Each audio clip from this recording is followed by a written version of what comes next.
noches, Glenn. Mi nombre es Luisa y esta historia me pasó por allá de 2013. No sé si tenga una explicación lógica, pero para mí fue la experiencia sobrenatural más rara que he vivido.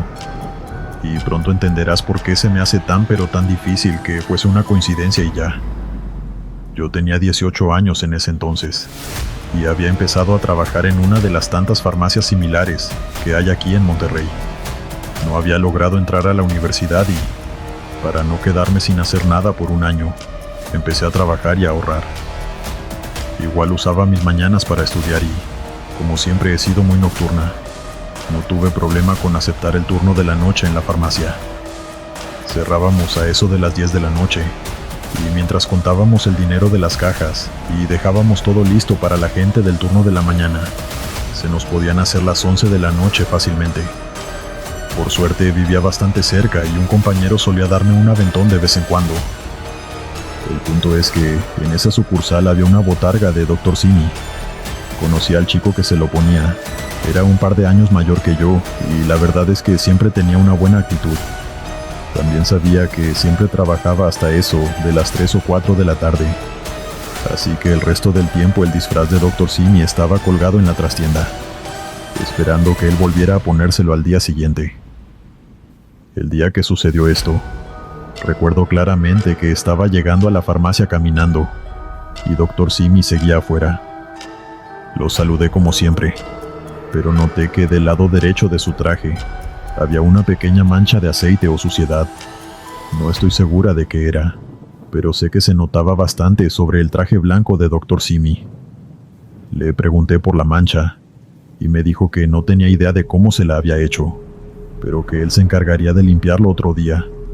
Era necesario porque la mancha la tenía en el hombro y se notaba bastante incluso de lejos. Entré a la farmacia y comencé mi turno poco después. El chico entró.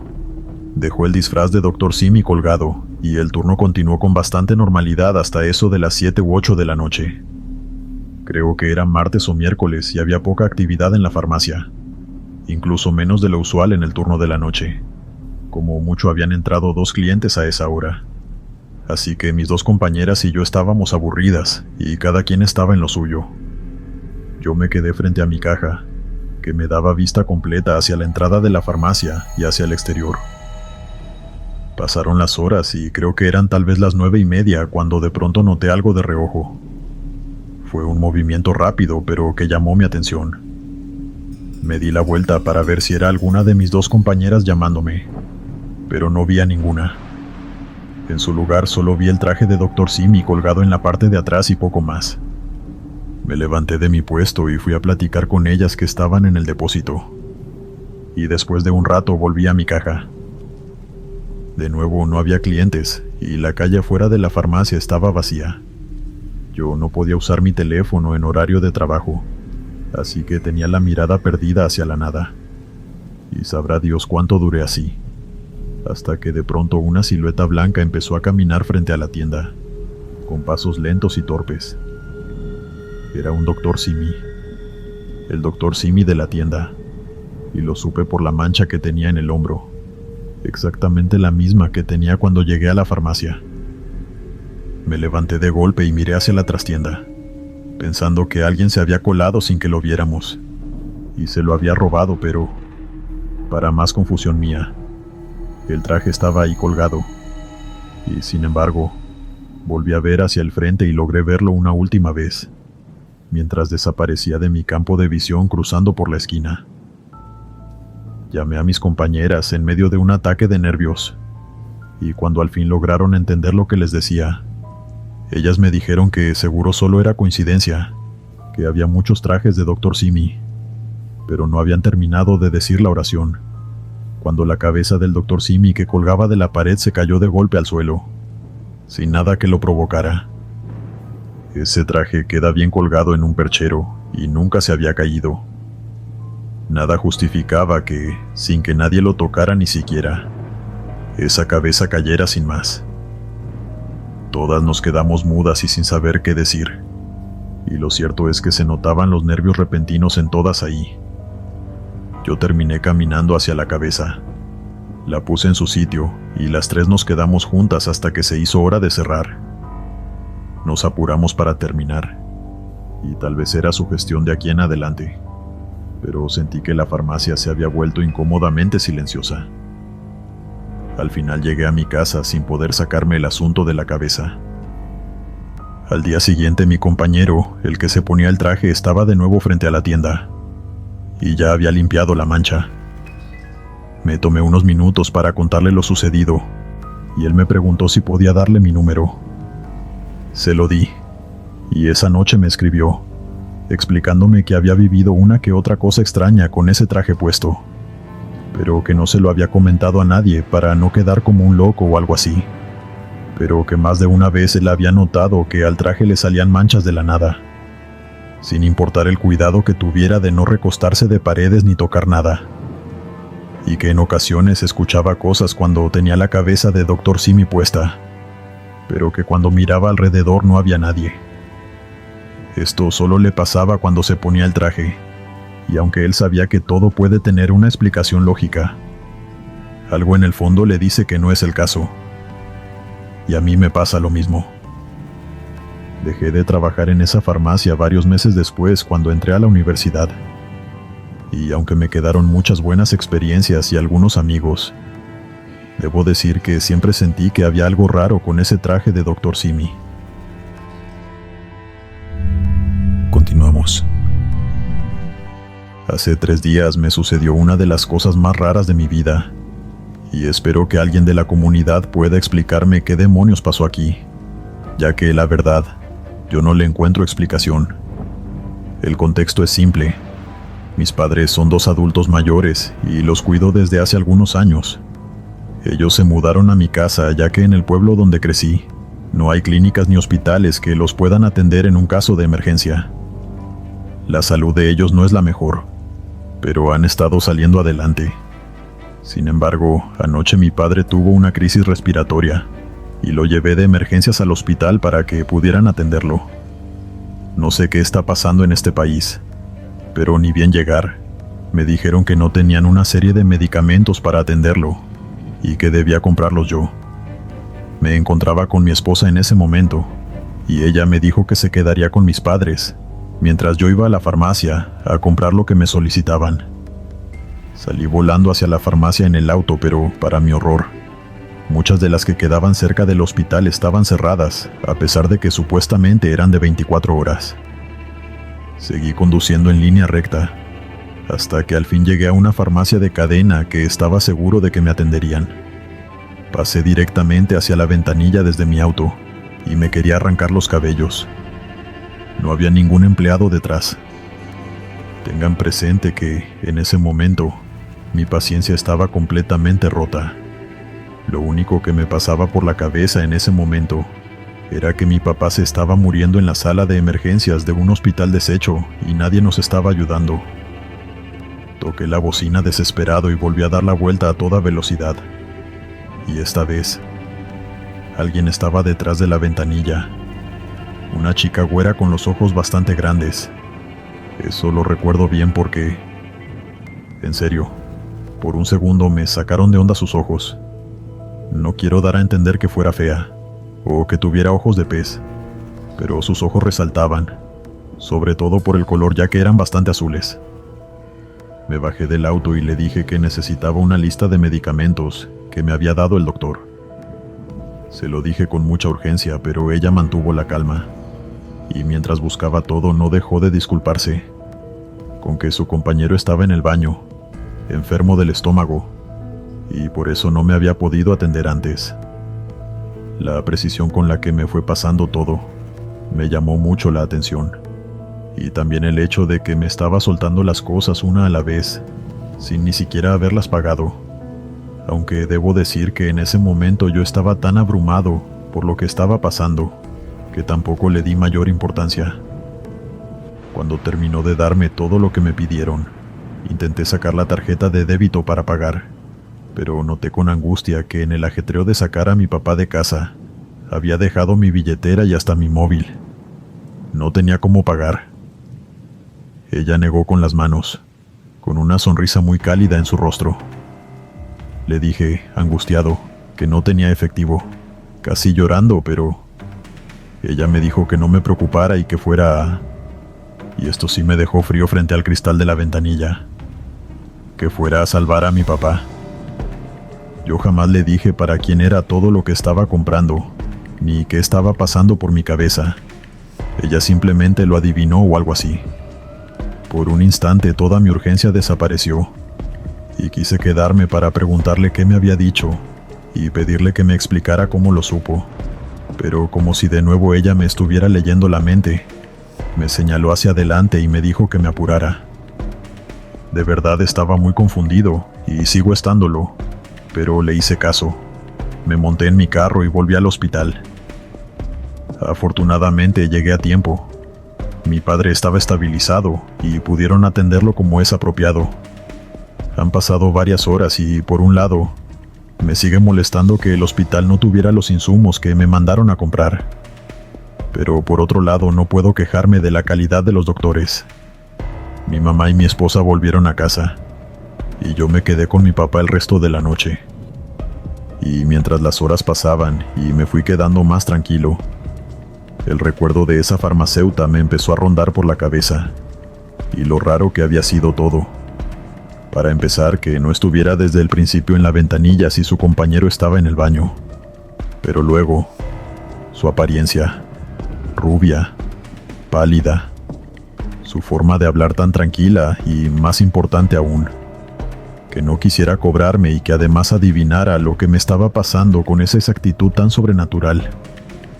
Decidí que en cuanto mi esposa y mi mamá volvieran para hacerme el relevo, volvería a la farmacia para pagar lo que me había llevado y agradecerle. Lo malo es que cuando llegaron mi esposa y mi mamá ya eran las 7 de la mañana. Regresé a la farmacia, que ya estaba abierta, para pasar al interior, y me dijeron que el turno había cambiado hacía una hora. Les pregunté a qué hora empezaba el turno de la madrugada, y después de quedárseme mirando muy extraño, me dijeron que a eso de las 10. Durante el resto del día intenté no pensar en el asunto. Fui a casa, me bañé, desayuné algo y me acosté a dormir un rato, luego de avisar en mi trabajo que no podría ir ese día.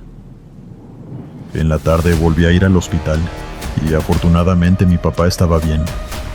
De hecho, estaba mejorando bastante rápido, lo cual era una buena señal, por lo que probablemente para el día siguiente, es decir, hoy, deberían darlo de alta. Sin embargo, de nuevo la imagen de esa farmacéutica se cruzó por mi cabeza, así que a eso de las 9, cuando mi esposa y mi madre decidieron que era hora de irse, yo les dije que las llevaba para poder quedarme con el auto, en caso de que hiciera falta ir a comprar algo en la madrugada. Luego de llevarlas volví al hospital, y me quedé con mi papá hasta eso de las 11, cuando una enfermera me dijo que debía dejarlo dormir. Debo aclarar que esto lo disgustó más a él que a mí, ya que mi papá se estaba aburriendo terriblemente y llevaba todo el día durmiendo y preguntando cuándo podría irse a casa. Yo aproveché la oportunidad, y a eso de las 11:30 tomé camino hacia la farmacia para averiguar la identidad de la farmacéutica que me había ayudado. De hecho, y creo que no exagero cuando digo esto, en gran medida esa mujer había salvado a mi papá, ya que cuando yo llegué al hospital, si bien estaba estable, eso no significa que estuviera a salvo. Cuando pasé frente a la ventanilla no estaba ella, sino un joven moreno, alto, un poco pálido. La verdad es que tenía aspecto de estar un poco enfermo, y eso me recordó que la güera me dijo que, en efecto, su compañero estaba mal del estómago. Me acerqué, y le pregunté si su compañera estaba por ahí, ya que quería darle las gracias por haberme ayudado el día anterior. La cara de confusión y extrañeza que me dirigió ese joven me hicieron sentir un calambre en las manos. Cuando terminé de hablar, el muchacho amablemente me preguntó: «Señor, ¿de qué está hablando? ¿Está seguro de que fue en esta farmacia?»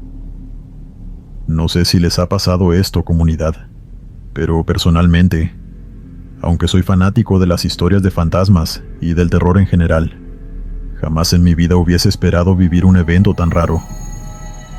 Digo, mi mentalidad era que, si acaso los fantasmas existían, las historias les pasarían a otros, no a mí. Pero ahí estaba yo, en la farmacia del día anterior, preguntando por una farmacéutica que de pronto no existía. Insistí en que sí, que había estado ahí el día anterior, y que una güera me había atendido, ya que su compañero, es decir, el joven frente a mí, estaba mal del estómago. Cuando mencioné ese detalle, él se puso más pálido de lo que ya estaba, pero insistió en que él estaba solo en la farmacia, y que siempre, en todos los turnos, él estaba solo. Él pensó de inmediato que alguien había entrado a robar, y que me despacharon como una especie de acto de ayuda, pero yo le dije que tenía el uniforme puesto, que no era una mujer cualquiera. El joven llamó a su gerente, y no sé qué conversación habrán tenido, pero al final el muchacho se calmó, me cobró lo que me llevé el día anterior y me dijo que todo estaba bien.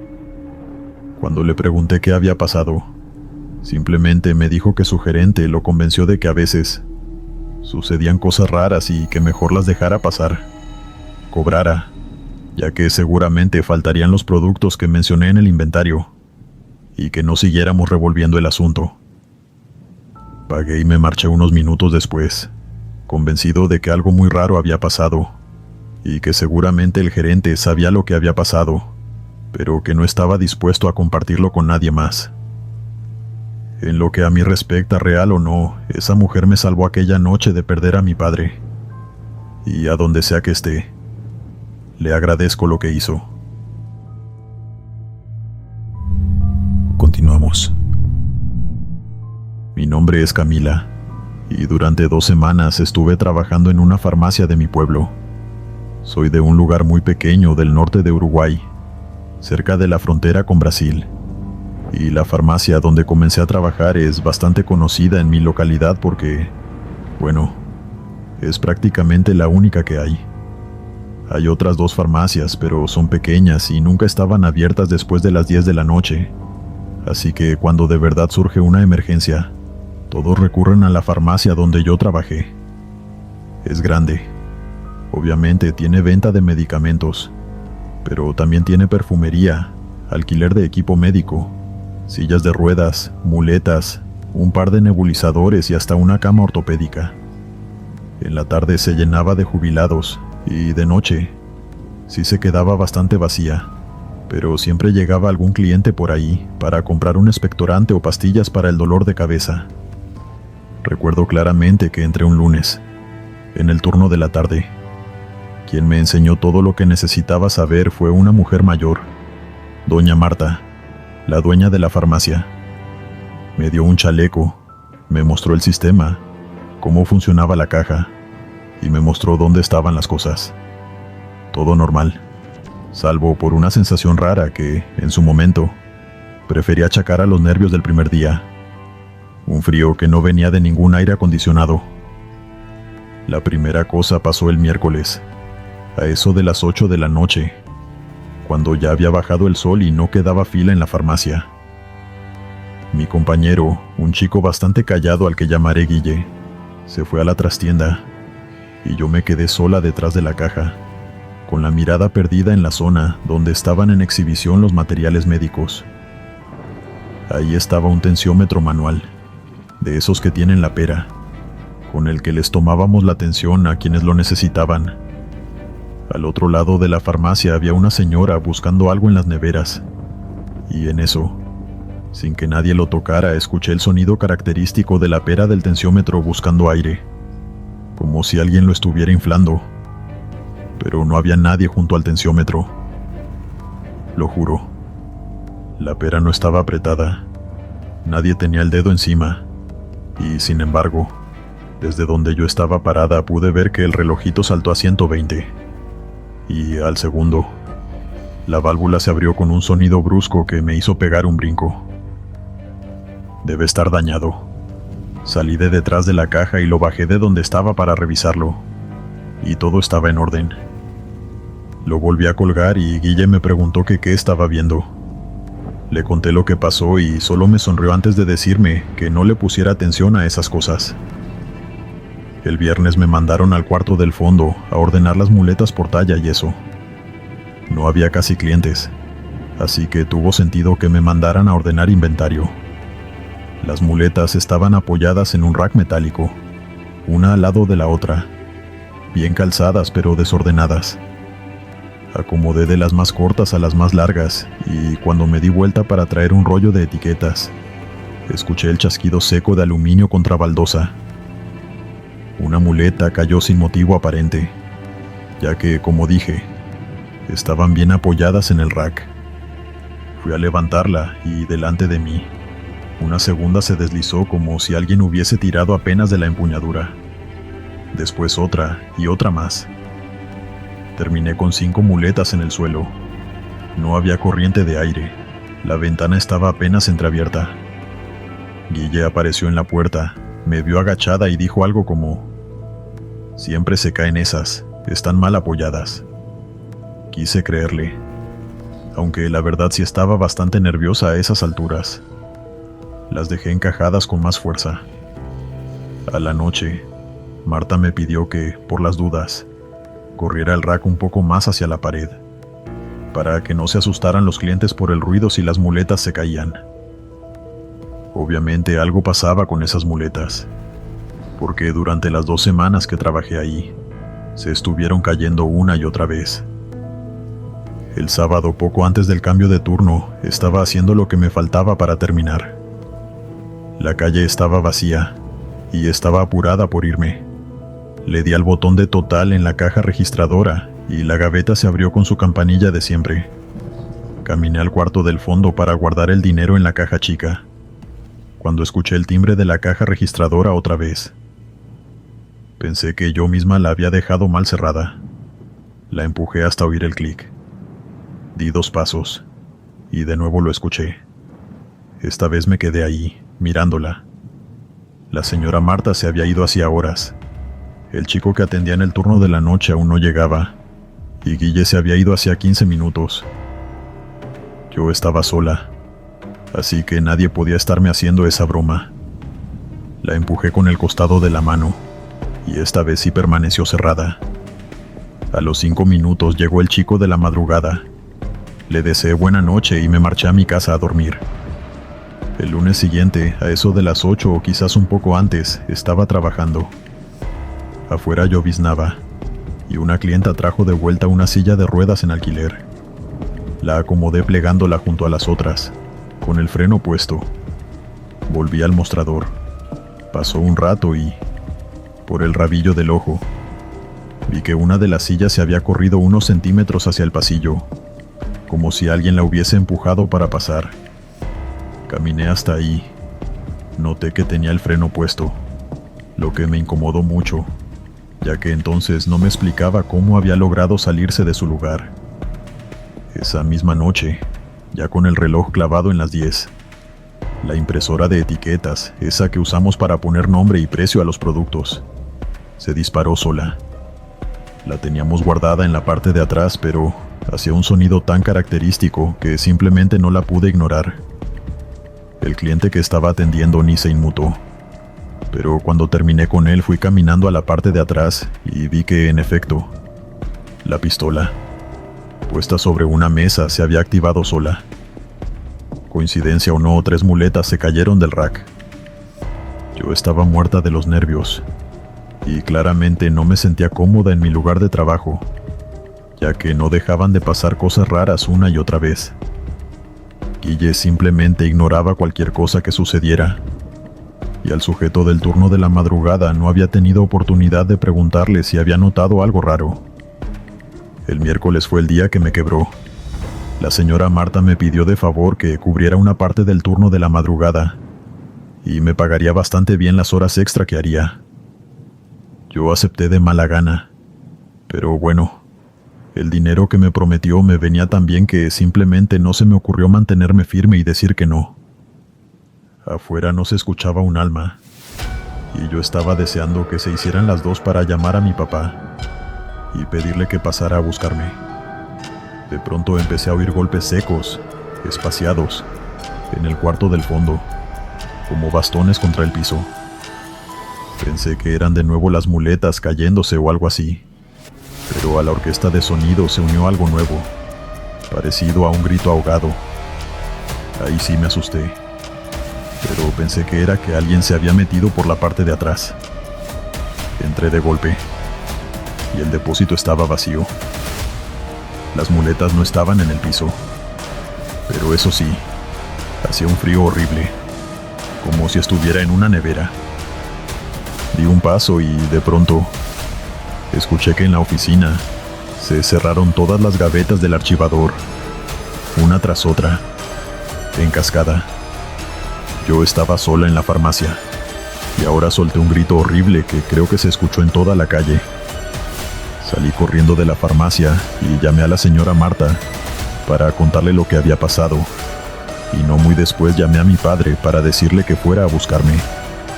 La señora Marta intentó darme a entender que no estaba pasando nada y que en cualquier momento llegaría el chico de la madrugada, pero que por favor no dejara la farmacia sola. A decir verdad, no sé cómo logró convencerme y volví a entrar a la farmacia, pero al menos mi papá llegó al rato y me hizo compañía hasta que el chico de ese turno llegó. Me quedé con él un rato hablando y me dijo que desde siempre esa farmacia había tenido algo raro, pero que él había aprendido a ignorarlo para no asustarse tanto y poder trabajar en paz. Al día siguiente la señora Marta me explicó más o menos lo mismo, pero insinuando que aquello era inofensivo y que por favor intentara ignorarlo. Y en serio, lo intenté.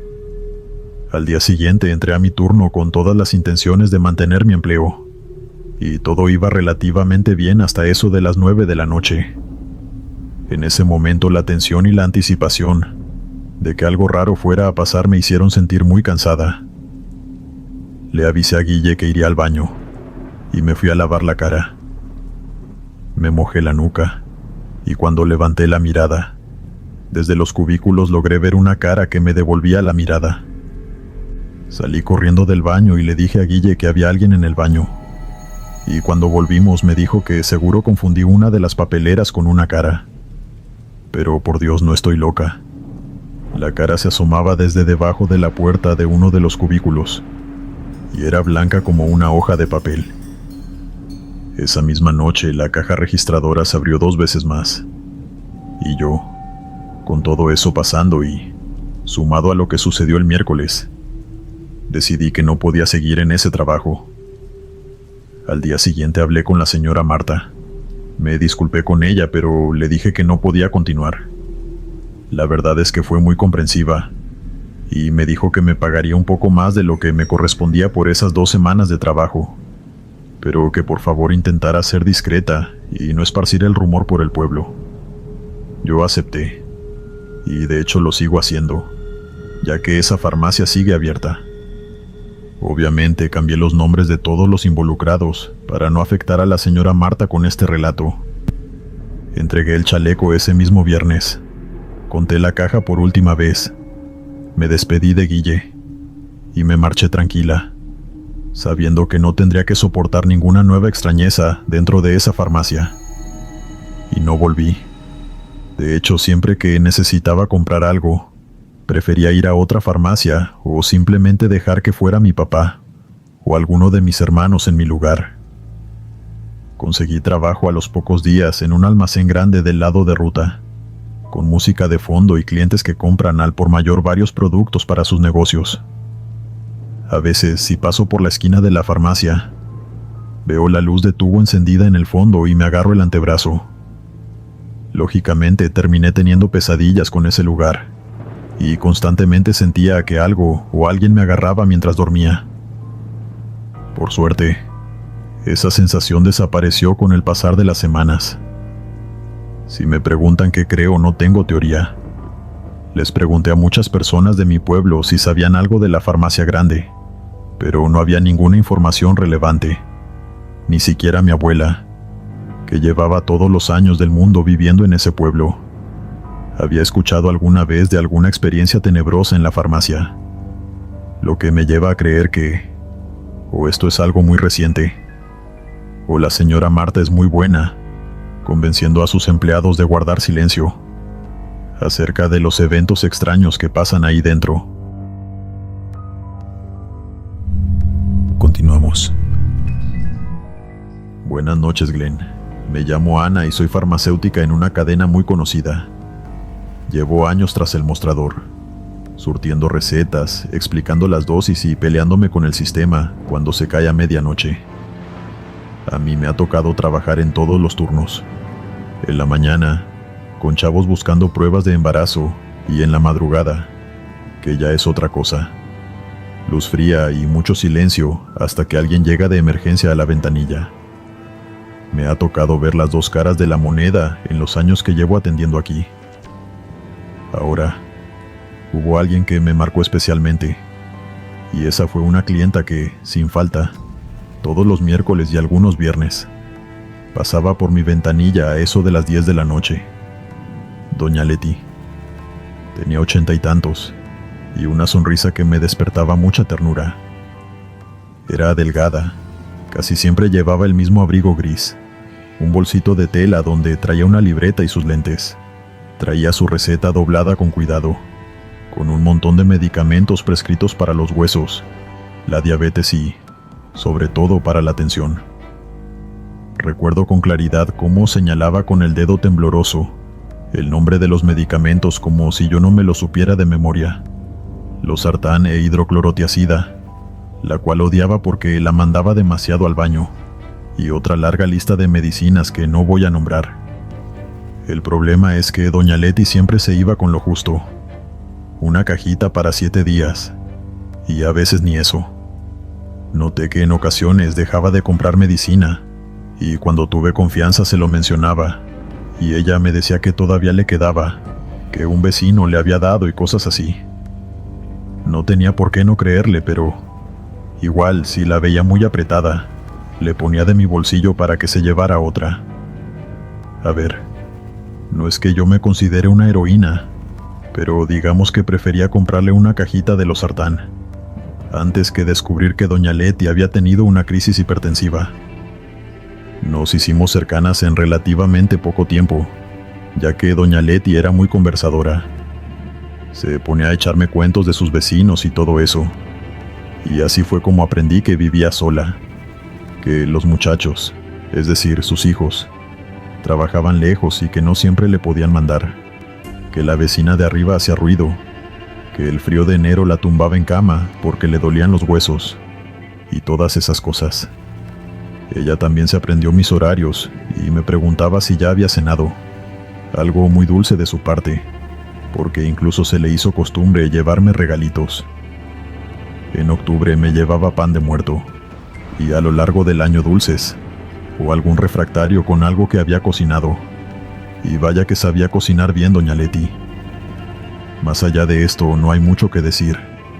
Era una señora educada, hablaba mucho, y era una clienta que me alegraba las noches porque se quedaba un rato a platicar conmigo en lugar de simplemente comprar e irse. Una semana, 3 años después de conocerla, dejó de venir. La siguiente también. Podría parecer normal para cualquiera, menos para mí. Mi compañero de trabajo me dijo que quizás había cambiado de farmacia por los precios, y yo quise escucharlo y quitarle peso a la cosa, pero mi subconsciente simplemente no se lo creyó. Pasé un mes entero sin saber de ella, hasta que un vecino de la colonia que a veces pasaba por paracetamol me contó, sin rodeos y con mucha pena, que doña Leti había fallecido en su casa por causas naturales. Tenía 87 años. Fue un golpe durísimo, porque me di cuenta de que acababa de perder a una amiga y ni siquiera había procesado que ya lo éramos. No pude evitar que se me salieran las lágrimas, y por unos minutos mi compañero tuvo que reemplazarme, pero al fin pude recuperar el aliento. El vecino seguía ahí, y me dijo dónde la habían enterrado y todo eso por si quería visitarla. Esa noche no sé cómo logré seguir trabajando, ya que la noticia me sentó como una patada de caballo en el pecho. Esa semana me tocó turno completo nocturno, de los que te dejan el cuerpo molido, y sumado a la mala noticia, puedo decir con sinceridad que fue una de mis peores semanas en el trabajo. En la madrugada, después de la 1, la farmacia se convertía en un lugar frío y silencioso, y esos días me parecía incluso más extraño. En pocas palabras, Estaba muy triste, y estar en la farmacia sin nada que hacer durante horas me transmitía todavía más tristeza. Fue en esas circunstancias cuando pasó. Eran las 2:17 de la madrugada. Lo sé porque acababa justo de ver la hora en mi teléfono. No había nadie en ventanilla y de nuevo la farmacia estaba en silencio. Ni siquiera mi compañero se oía, por lo que asumí que se había quedado dormido o algo así. Yo estaba acomodando inventario en el estante de crónicos. Presión, azúcar, colesterol. Ordenar siempre me ha calmado y estaba intentando distraerme con esa tarea. Cerré el cajón de los tensiómetros y en ese instante una ráfaga de aire frío me atravesó desde la ventanilla hasta la espalda, como si alguien hubiera abierto la trampilla que usamos para pasar los medicamentos y estuviera soplando aire desde la calle. De inmediato me di la vuelta e intenté, en vano, buscarle una explicación. Estaba segura de que no era el aire acondicionado. Lo teníamos en 23 y la corriente no vino del techo, sino de la ventanilla. Y lo había sentido claramente. Al final asumí que de alguna forma el aire se había colado por una rendija de la ventanilla. Me di la vuelta para seguir con el siguiente anaquel y escuché el golpecito seco de plástico contra el suelo. De la repisa de en medio junto a mis manos, se había resbalado una cajita de losartán, y con ella, una pequeña hilera de blísteres. No fue una avalancha, simplemente fueron unos cuantos que se cayeron justo a mi lado sin ninguna razón. Me agaché a recogerlas, y por tonto que suene, mientras agarraba los blíster, en un intento de maltratar el aluminio, noté que eran exactamente las mismas que siempre se llevaba doña Leti. Ojo, no son las pastillas más raras del mundo, quiero decir. El losartán es de lo más prescrito para los problemas de la tensión. Pero el dato se me clavó igual. Me puse de pie con el paquete en la mano y entonces sentí la mano. No un empujón, no un agarrón, sino una mano pequeña y gentil que se me posó un segundo en el hombro izquierdo, cerca del cuello, con una suavidad que supe interpretar como que no quería asustarme. Me quedé rígida, con la vista clavada en la etiqueta del estante. Antihipertensivos, AL. Me di la vuelta con el corazón en la garganta. Claro que no había nadie. La ventanilla seguía cerrada, el pasillo vacío, y mi compañero al fin apareció al fondo de la tienda, sin enterarse de lo que me estaba pasando. Notó mi mirada y me hizo un gesto como preguntándome si todo estaba bien. Y me puse a llorar. Sé que fue doña Leti quien se manifestó esa noche. Le pedí a mi compañero que me diera unos minutos. Y como él sabía lo triste que estuve los últimos días, no me pidió detalles ni explicaciones de lo que me pasaba. Fui a la trastienda y revisé la grabación de seguridad en el monitor de la cámara. Vi mi espalda en blanco y negro, mi coleta moviéndose apenas, y nada más. Ni sombras ni luces raras. Solo yo quedándome quieta de pronto y dándome la vuelta unos segundos después, luego de haber recogido pastillas del suelo. No sé por qué lo hice, pero dije en voz bajita: «Buenas noches, doña Leti», como si estuviera despidiéndome de ella también. No esperaba respuesta, pero la hubo. No fue una voz ni nada parecido, sino un olor tenue que nunca había notado en la farmacia a esa hora. Agua de colonia. Un segundo, pero lo justo para que se me grabara en la memoria para siempre. Me fui a la caja, me senté y seguí trabajando durante el resto de la noche. Y a partir de ese día me sentí mucho más tranquila. El momento de confusión y duda también se me pasó gracias a que el timbre de la ventanilla sonó de golpe. Un taxista buscando un curita, una señora pidiendo algo para el estómago. Volví a la rutina y seguí hasta las 6. Asumí que lo que había pasado fue real, y el fin de semana visité la tumba de doña Leti. Me tardé un poco en encontrarla, pero lo logré, y le llevé flores y todo eso.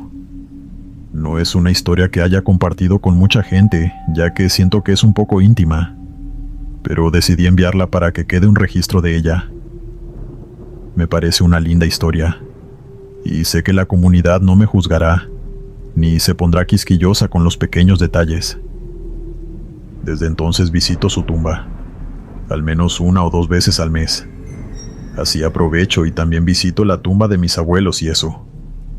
La buena señora Leti fue mi amiga por poco tiempo, y casi por accidente, pero la recordaré para siempre como una persona dulce y amable, que vivió una vida plena, y logró hacer mis noches de miércoles un poco más agradables.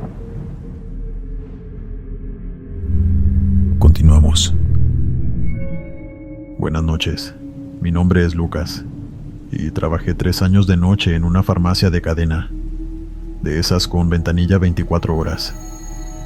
La sucursal era pequeña, y dado que vivimos en un pueblo pequeño del sur de México, lo cierto es que nos conocíamos entre todos incluso antes de empezar a trabajar juntos, y también conocíamos a la mayoría de los clientes.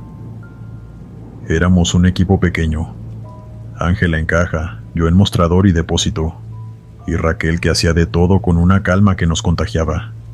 Si faltaba un lote, ella lo encontraba. Si el sistema se caía, ella lo levantaba. También estaba el supervisor Leonardo, que debo decir era demasiado estricto para su propio bien. Se estaba volviendo viejo prematuramente por preocuparse tanto por las cosas. Nos llevábamos como familia de turno nocturno. Nos cubríamos las espaldas, tomábamos café juntos. Nos hacíamos bromas tontas para aguantar despiertos después de las 3 de la mañana y bueno, en general nos cuidábamos entre nosotros. Puedo decir con total seguridad que si no hubiese sido por Ángela y Raquel, mi paso por el turno nocturno hubiese sido muchísimo peor. Por desgracia, a veces la vida es injusta y se lleva a aquellos que menos se lo merecen. Perdimos a Raquel un lunes. Salió de la farmacia a las 7 de la mañana. Se subió a un taxi y en una intersección un camión se comió la luz.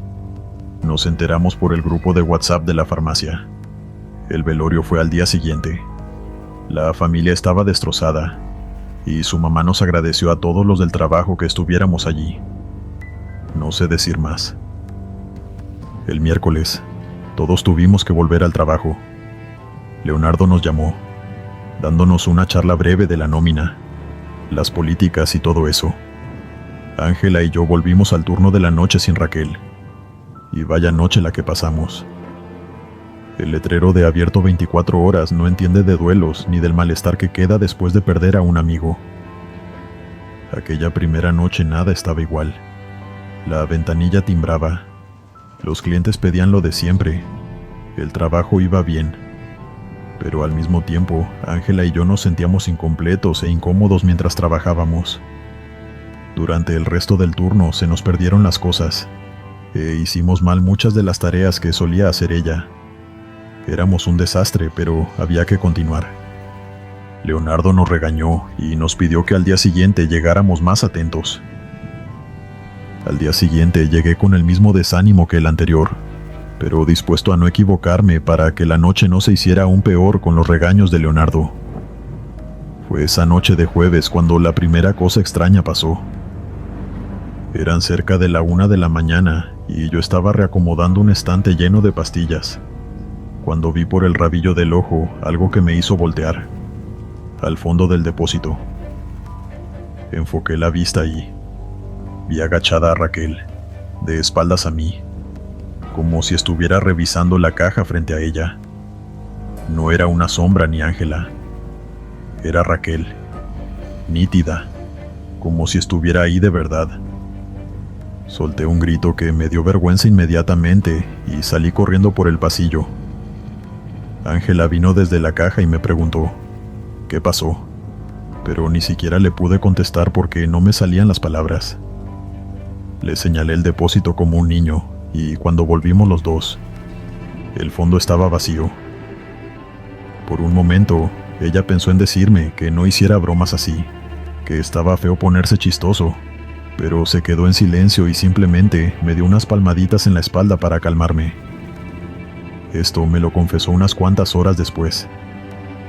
Eso fue lo primero, pero no lo último.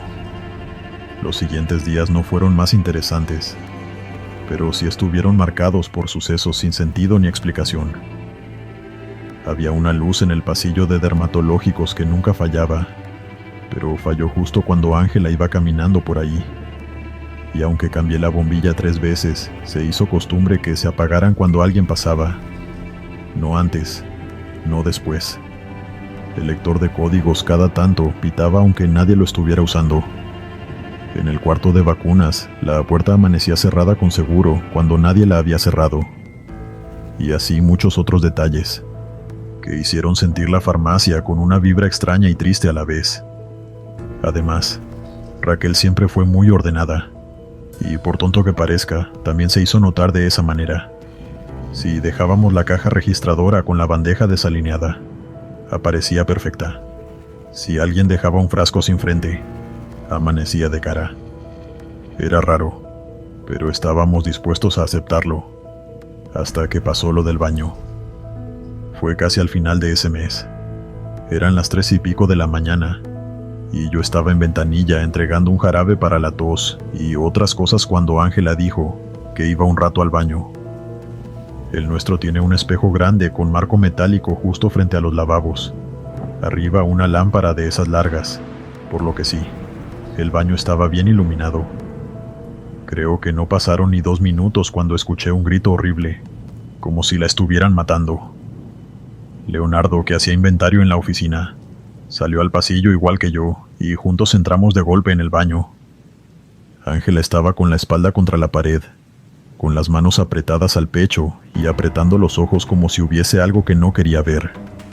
Estaba como en estado de shock, hiperventilaba y, cuando nos sintió entrar, nos dijo una y otra vez que acababa de ver a Raquel por el espejo. Miré hacia el espejo y al interior del baño, pero no encontré a nadie. La sacamos del baño y, cuando al fin se calmó, nos explicó lo que había pasado. Ángela estaba lavándose las manos, cuando de pronto sintió algo raro, como si estuviera nerviosa de pronto, y cuando levantó la mirada hacia el espejo, vio a Raquel de pie en la esquina del baño, devolviéndole la mirada, y con una sonrisa rara. Ahí fue cuando Leonardo y yo escuchamos los gritos. Como podrán imaginar, a Leonardo no le hizo nada de gracia escucharnos contar historias de fantasmas en el trabajo, y empezó a revisar cámaras y las grabaciones de los últimos días.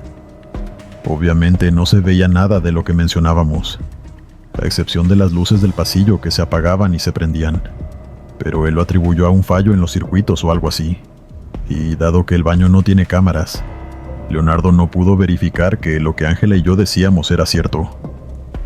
En fin, le dio a Ángela un día de descanso para que recobrara la compostura, y ahí terminó todo. Ángela no volvió la noche siguiente, ni la que siguió. Nos seguíamos escribiendo por WhatsApp, y me explicó que no había renunciado por miedo como tal, sino porque, para empezar, Leonardo la tenía harta, pero era porque también tenía una imagen dulce de Raquel en su memoria, y no quería que esa imagen tan buena de ella se viera opacada por sucesos extraños. La verdad la entendí completamente, pero yo no podía simplemente renunciar, y me quedé en el trabajo un tiempo más. Ahora debo decir que después de que Ángela se fuera, siguieron pasando cosas, pero no fueron a peor. Al contrario, se fueron disipando poco a poco hasta que simplemente dejaron de pasar. En una ocasión la ventanilla sonó sin cliente, y una que otra ocasión mientras acomodaba inventario, abrí los cajones de las pastillas y vi alguna caja fuera de lugar. Pero fuera de eso, nada que valga la pena mencionar. La chica nueva, una joven llamada Erika, dijo haber visto una sombra por el rabillo del ojo en el depósito, pero cuando volteó no había nada. Le dije que seguro vio mal y ya. Como dije, con el tiempo, su presencia o lo que fuera se calmó. Pasó el tiempo y conseguí un mejor trabajo. La farmacia sigue ahí, pero Raquel ya no se manifiesta en su interior. Creo que a Leonardo lo terminaron reemplazando, y yo aún mantengo contacto con Ángela y a veces nos acordamos de Raquel.